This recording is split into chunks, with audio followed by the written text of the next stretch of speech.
আপনারা সবাই ভালো আছেন তো? আপনাদের মধ্যে সবাই কি মুসলমান না অন্য ধর্মের কেউ আছেন? অন্য ধর্মের কেউ নাই? অন্য ধর্মের মানুষ আমাদের সাথে থাকলে কি কোনো সমস্যা আছে? আমাদের অনেক মুসলমান মনে করে যে যারা হিন্দু, যারা বৌদ্ধ, যারা খ্রিস্টান, তাদের সাথে বোধহয় আমরা গায়ে গায়ে লাগতে পারবে না, এক জায়গায় থাকলে বোধহয় গুনাহ হবে। এগুলো আমাদের ভুল ধারণা, কুসংস্কার। অন্য ধর্মের যে সমস্ত মানুষগুলো আছে তাদের সাথে আমাদের একসাথে বিপদে তারাও পড়েছে, আমরাও পড়েছি। তাদেরকে আমরা হাতে হাত ধরে টেনে যদি তুলি তাতে কোনো অসুবিধা আছে? কোনো অসুবিধা নাই।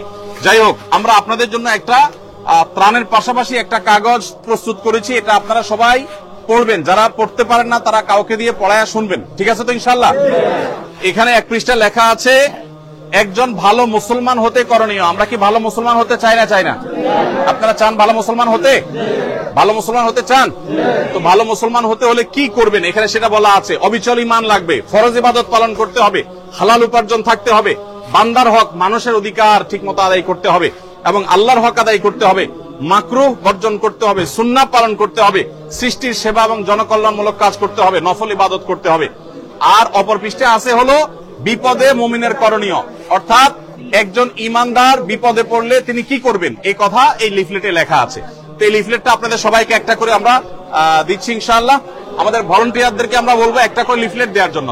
ভাই সকল, আপনাদের সবাইকে আমি বলছি, বিপদ আপদ কার থেকে আসে বলেন তো? আল্লাহর পক্ষ থেকে আসে।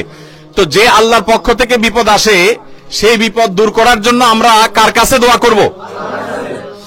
আল্লাহর কাছেই দোয়া করব, তাই না? মনে রাখবেন, দুনিয়ার বিপদ দূরের জন্য আপনার বিপদ হয়েছে আমি পাশে দাঁড়াইছি, আমার বিপদ হয়েছে আপনি পাশে দাঁড়াবেন। মরার পরে যদি বিপদে পড়ি আমরা, সেই বিপদে কেউ আপনার পাশে দাঁড়াতে পারবে? তাহলে সেই ক্ষেত্রে মরার পর আখিরাতে যাতে বিপদে পড়তে না হয় এই জন্য আমাদের ঈমানটা ঠিক করতে হবে, আল্লাহর প্রতি বিশ্বাস ইয়াকিন ঠিক রাখতে হবে এবং সেই সাথে 5 ওয়াক্ত নামাজ ঠিক মতো পড়তে হবে। 5 ওয়াক্ত নামাজ পড়বো তো সবাই ইনশাআল্লাহ? কখনো মিথ্যা বলা যাবে না, কোনো মানুষের ক্ষতি করা যাবে না, কারো হক মারা যাবে না, বোনদের হক দিয়ে দিতে হবে, স্ত্রীর হক দিয়ে দিতে হবে, স্ত্রীও স্বামীর হক আদায় করতে হবে, কারোর প্রতি জুলুম করা যাবে না, ঝগড়া মারামারি করা যাবে না, তাহলে ভালো মুসলমান হওয়া যাবে। এই কাগজটাতে সবকিছু লেখা আছে, এগুলো আপনারা ভালো করে পড়বেন। আসুন্নাহ ফাউন্ডেশন আমাদের সাধ্য অনুযায়ী আপনাদের পাশে আমরা আছি। আমাদের ভলান্টিয়াররা রাত দিন পরিশ্রম করছে। এই যে মফিজ ভাই আসুন্নাহ ফাউন্ডেশনের একজন শুভাকাঙ্ক্ষী, তিনি একইভাবে অর্থ দিয়ে সাহায্য করেন, আবার শ্রম দিয়ে সাহায্য করছেন। এরকম বহু লোক সারা দেশে আমাদের আছে, তারা গোটা দেশব্যাপী ঝাঁপিয়ে পড়েছে সমস্ত কাজকাম বাদ দিয়ে আপনাদের কিভাবে কষ্ট দূর করা সেজন্য আমরা চেষ্টা করছি। আপনারা আমাদের জন্য দোয়া করবেন তো ইনশাআল্লাহ?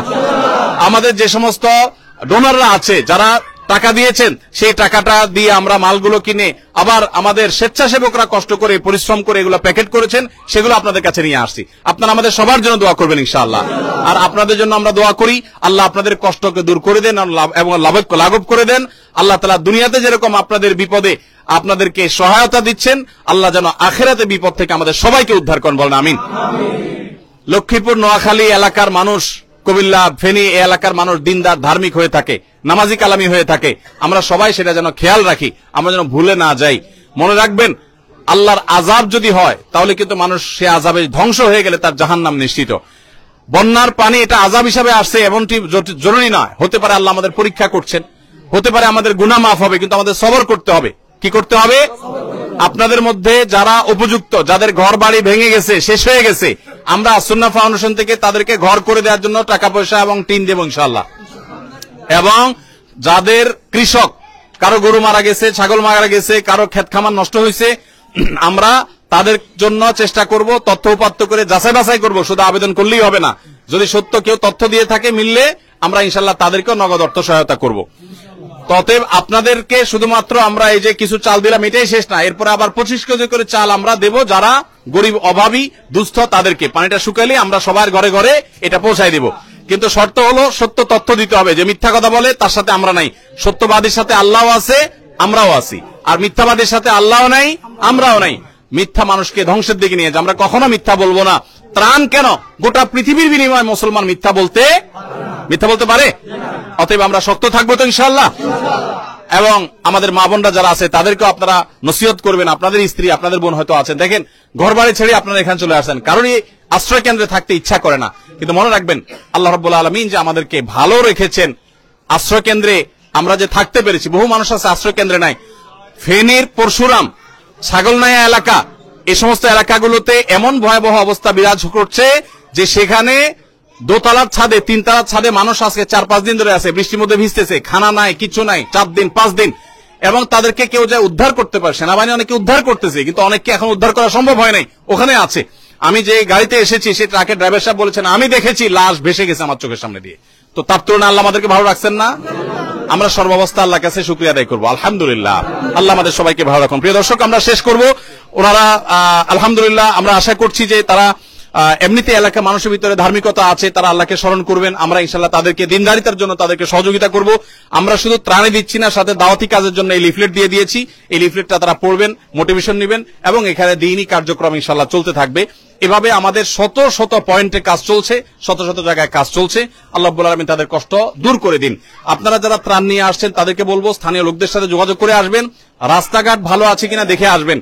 ফেনী থেকে চৌমুহানী থেকে লক্ষ্মীপুর আসতে এই রাস্তার অবস্থা খুবই ভয়াবহ। বিকল্প রাস্তা কি হতে পারে সেটা আপনারা দেখবেন এবং জেনে শুনে আসবেন।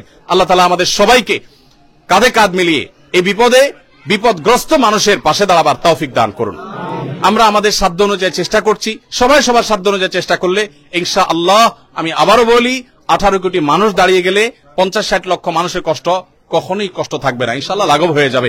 আল্লাহ তাআলা আমাদের সবার সেই কষ্ট দূর করে দিন। এই প্লাবন সহ সকল প্রাকৃতিক দুর্যোগ থেকে আল্লাহ তাআলা আমাদেরকে হেফাজত করুন, এবং বাহিরের যে শত্রুতা যারা করছে আমাদের সাথে, আল্লাহ তাআলা তাদের মোকাবেলা করার মতো শক্তি সামর্থ্য আমাদের সবাইকে দান করুন। জাযাকুমুল্লাহ খাইর। আসসালামু আলাইকুম ওয়া রাহমাতুল্লাহি ওয়া বারাকাতুহু।